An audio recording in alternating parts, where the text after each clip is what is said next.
I asked ChatGPT to describe a character in 10 words, then I turned those words into a drawing. Amber-eyed, having warm golden brown eyes that catch the light. Sinewy, muscular and lean with visible tendons and strong definition. Wild-haired, hair that's untamed, messy and possibly windswept. Pale, having unusually light or ashen skin, often giving an ethereal or ghostly appearance. Freckled, skin dotted with small light brown spots, usually on the face or arms. Broad-shouldered, possessing a wide, strong frame, especially round the shoulders. Grizzled, hair or beard that is streaked with grey, suggesting age and experience.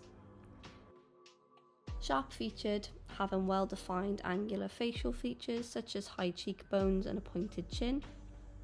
Bristling, covered with short, stiff hair or stubble, giving a rough, tough appearance. Hollow-eyed, eyes set deep in the face, often with dark circles conveying exhaustion or distress.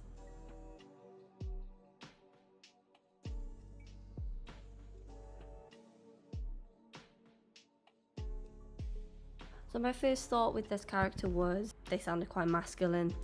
I quite liked the idea of having them be, so there's a lot of things on here like weathered and kind of streaked with grey. I quite like the idea that they're not actually that old, but maybe they are prematurely aging.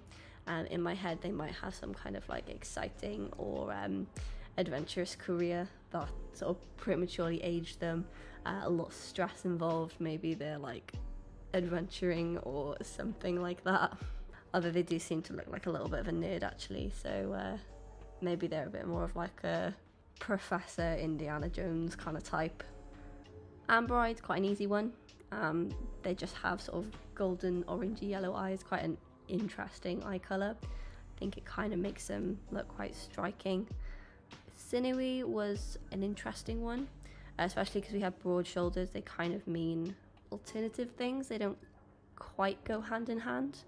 So he's quite lean, I guess, but he does have these sort of like broad shoulders, so hopefully that works. I think it looks okay. I think it's an interesting body type. Wild-haired again, yeah, he's got that kind of messy, slightly too long hair. I like the idea that he just doesn't cut it, that it never gets cut, and maybe he returns home and he might get his hair cut then, but actually aside from that it will just grow in an untamed kind of, not any sort of haircut specifically. Him being pale is quite self-explanatory. He's just a bit pale. That works quite well with the freckles, which the next one, obviously they go quite hand in hand, so that did make a lot of sense. Grizzled was the next one, like hair and beard that's streaked with grey, and so he's a little bit like rougher and older, so I put those sort of grey streaks in the front of his hair. Hopefully that's giving a sort of, as he doesn't have too much age to his face, it's not super like lined or old looking, because there was no feature that specifically said it should be that. For sharp features, I didn't do too much. He's got quite a strong jawline, but it's not necessarily like a pointed chin like it mentions, but he does have quite sharp cheekbones. They give him a little line there to indicate that.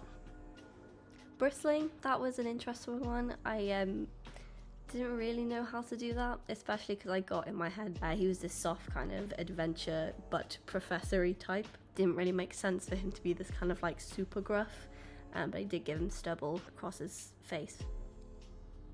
Hollow-eyed, that was one that made quite a lot of sense, that maybe he doesn't sleep too much. He's a little bit of a night owl, stays up late, probably reading, but he has a bit of a wild streak maybe. I thought that worked quite well with the amber eyes, so he's got these interesting bright eyes, but they're quite deep set in his face, so I thought that was quite an interesting contrast. So I gave him these scars, but I'm not actually sure where they came from. I feel like that was maybe part of the like bristling, it was part of the grizzled. I think I just kind of put it in there. I think they just became part of the backstory. Like if he's a bit of an adventurer, he might have gotten himself into a few scrapes, a few close calls. I think this is a really interesting way to go about creating a character, because you have no preconceived notions of what they're going to be like. you just start reading these couple of words about what they look like, and from that you have to build a background, a personality. You have to fill in all the gaps. The only one that maybe doesn't make so much sense is that he's pale. If he's like outdoor adventuring, I feel like that doesn't quite align. It maybe would make more sense if he was a bit tanned, but maybe he is in a professor mood at the moment. Maybe he's holed up in the library with all of his books. He's not in the swing of that full adventure mode. I think he's just basically Indiana Jones, actually. I just created a slightly nerdier looking version of Indiana Jones. But I do really hope that you like him, because I think he's pretty cool, and we'll see what the next part of this brings. If it's a complementary character, if they fit into this like story that I'm starting to build in my head, or if they'll be a completely random, completely different sort of storyline, completely different person in a different universe.